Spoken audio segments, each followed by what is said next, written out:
Hi, welcome to Vegetables, Day 8. And I'm excited that I've made it a whole week and one day. So today I'm just going to go quickly over, what I had to eat. Try not to make a lot of excuses. I will say up front that for the most part, I did not follow the shred diet. But the choices that I made, at least for breakfast and lunch, were from other meals on that plan or on that menu. The only time that I strayed off of the menu plan was for dinner. So I wrote down what I had so I don't have to fumble through that. But with breakfast, I had another egg white omelet with the 2 egg whites, bell peppers, and onions. Now I did have a little bit more than one serving because by the time I took the serving out of the bag, there was only a little bit left. Not even half a serving left. So I just added those in to use them up. And then I had a slice of cheese.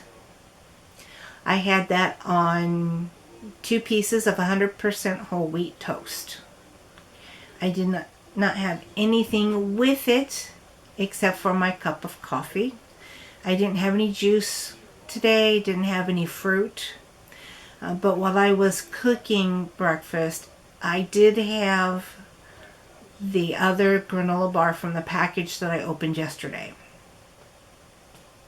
So all in all, not bad. I had my snack before my breakfast. But, all in all, they were good choices. For lunch, it was another few good choices. But what I had is 2 ounces of the canned chicken that was left over from last evening's dinner. And I heated that in the microwave, then added a teaspoon of barbecue sauce just to give it a little extra flavor. With that, I had some leftover cantaloupe and watermelon, and it was about 2 cups. As you can see, it's leftover meal because after I ate that, I was still a little hungry, so I had the last English muffin that I had left over. I toasted that and put less than 2 tablespoons on those. It was probably closer to just a tablespoon. And I showed the peanut butter in a previous video, but just to reiterate that when I say peanut butter, it's Crazy Richard's creamy peanut butter, and it's strictly just peanuts. No added salt, no added sugars or sweeteners, no added fats, none of it. It's just peanuts, and it's delicious. I actually prefer that now over my former favorite, which was what choosy mothers choose. The brand that choosy mothers choose. Well, I'm a choosy mother now, and I don't choose it for myself anymore because of the other ingredients in it. Okay, then for dinner, as I mentioned, I did go off plan for that. And here's a picture of it. It is enchilada bake. Basically, it's kind of like a Mexican lasagna. It has ground beef, taco seasoning, enchilada sauce, green peppers, onions, and tomatoes. Now, when I get tomatoes, they're just tomatoes, water, and unfortunately citric acid, but because I really try to avoid that, as I've mentioned before. But the amount that's in those tomatoes is very minimal, so as long as I don't eat tomatoes several days in a row, I'm fine. But they are no salt added. So then what you do is you mix all those ingredients together. You put that on the bottom of a baking dish, and then on top of that, you're supposed to put corn tortillas. Well, what I had was tostadas. So I put the tostadas on because they were getting close to expiration date and I needed to use them. So I guess leftovers. And then you put more of the meat mixture on top of that. Then you put cheese on top of that. And then more tostadas. And then more meat, more cheese, more tostadas, more meat, more cheese. So, basically a Mexican lasagna. And it was really good. I did put sour cream on top. The sour cream is not low fat because I have found that when you get the low fat sour cream, sure, they take out fat, but then they put other fillers in. They add extra salt. And I don't even remember some of the stuff that they add because it's been so long since I've purchased regular original sour cream and fat-free or low-fat sour cream. The sour cream, when I purchase it, because part of the health journey, I feel, is finding the purest form of foods without any man-made ingredients. So all natural. So the sour cream that I get has nothing but milk and cultures in it. Milk, cultures, and enzymes.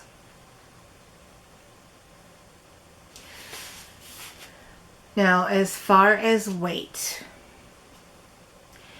I did weigh myself before breakfast,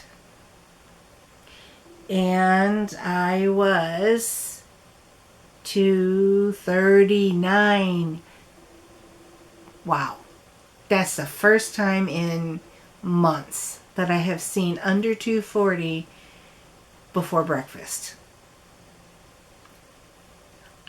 I mean, I couldn't believe it. So I weighed myself again and again. I even went and weighed my cat to make sure the scale was working. And it's working. But what I'm trying, to be able to really truly track your weight and whether or not you're gaining or losing, you really need to weigh yourself the same time every day. So that's been, about 8:30, 9 o'clock at night. And so I did that this evening, and it's 243.3. Now, I know that there are many, many experts that say don't weigh yourself every day. Because it's not a true representation of whether you're losing weight or not. It can also be very demotivating because if you don't see the scale move in the right direction every single day, it can cause you to get discouraged and quit and give up. But with my frame of mind, though, I like to weigh every single day. Because when I stop weighing myself every single day, that's when I find that I begin to gain weight. Because I don't know how much I weigh. So I don't consciously make healthier food choices for myself. Or, maybe it might be a healthy choice, but then I'll snack more. And, I'm trying to eat only when I truly know that I'm hungry. And then I do try to not overeat. Truly, listen to my body and really see if I am hungry or not. I'll eat a smaller amount and I'll wait, about 5-10 minutes. And if after that 5 to 10 minutes I still feel as if I'm hungry, I will, sometimes go ahead and get a little extra.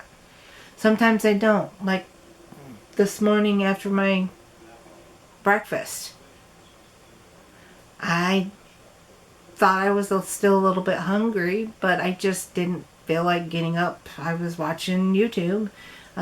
Mornings are when I watch YouTube with my husband, and we always watch the same channels together. And we were just watching videos, and so next thing I know, it's almost lunchtime. So I get him lunch and I piddle around some more, and it was probably at least another hour before I made my lunch.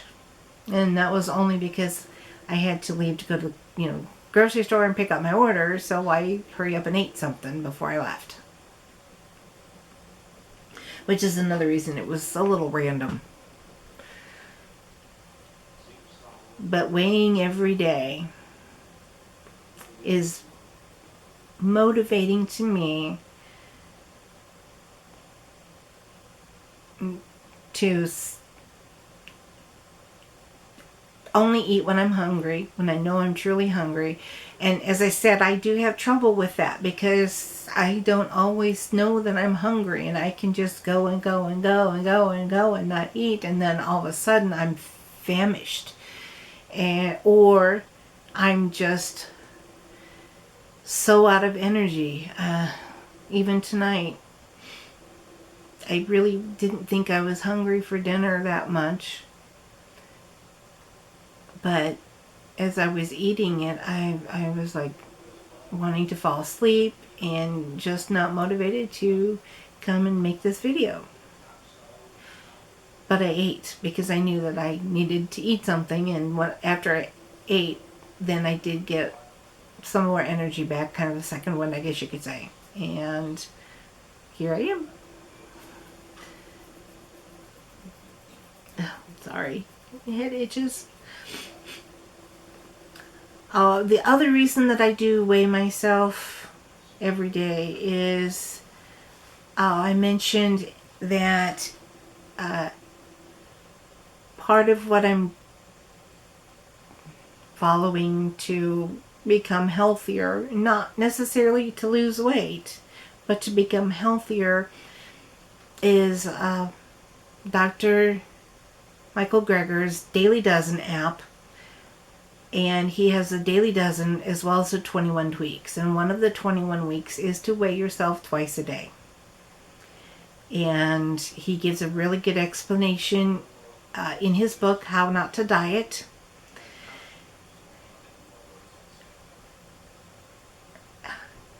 So I won't go into it. Because that's that's his copyrights and legal things. So I don't want to get any kind of copyright laws or anything against me. So and it's certainly not sponsored. So this is just me telling you what I'm doing. I'm not necessarily recommending anything, but I will put a link to both of his books in the description box below. The first one he wrote was How Not to Die, and it's where the Daily Dozen comes in. And then his second book is How Not to Diet, and that's where the 21 Tweaks come in.